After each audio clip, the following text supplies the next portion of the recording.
all of these plots and displays that we've looked at exist because they help us to visually analyze data instead of having to actually pay attention to all of the individual numbers.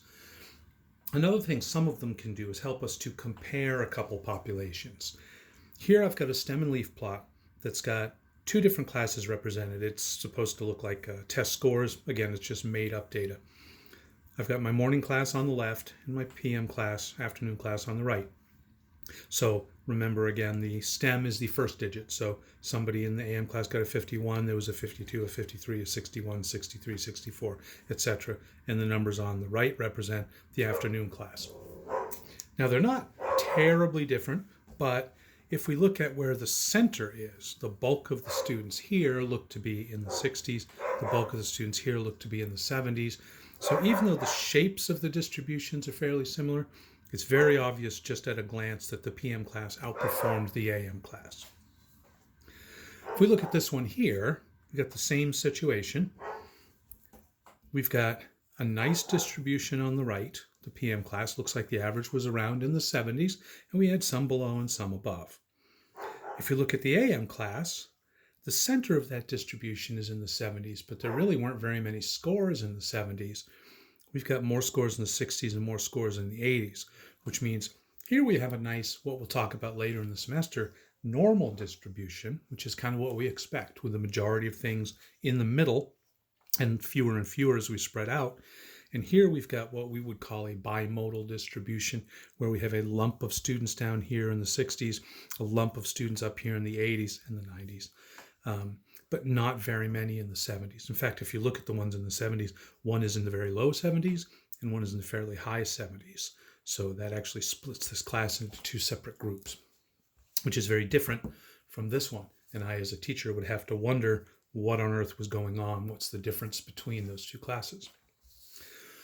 If we look at box and whisker plots to compare populations, here both of these box plots, that these don't stand for anything, they're just pictures, but if we're looking at population A and population B to compare them, the shape of these two plots is roughly the same, maybe identical. I was shooting for identical, except the position of A is higher up on the number line.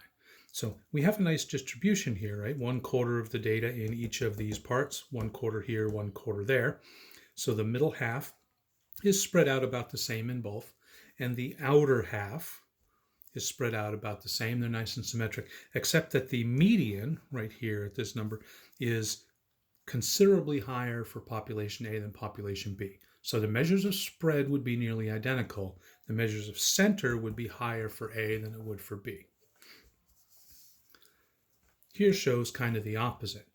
Population A and population B both had their median at exactly the same place, but population A is more compact. In fact, all of population A fit where the middle half of population B fit. Half of population B fell outside of that range.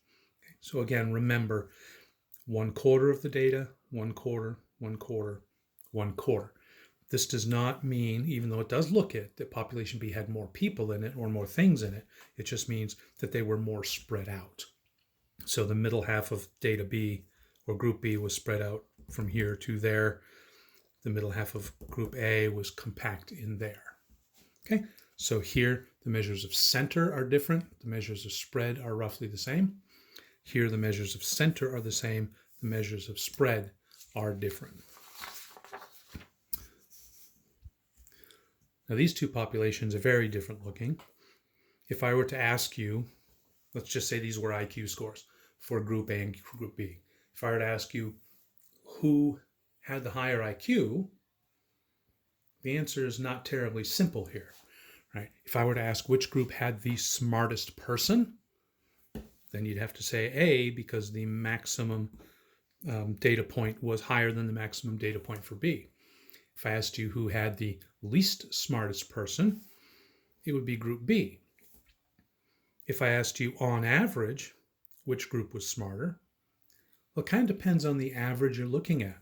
The median score, the middle person for each group, was identical. They were right at the same place.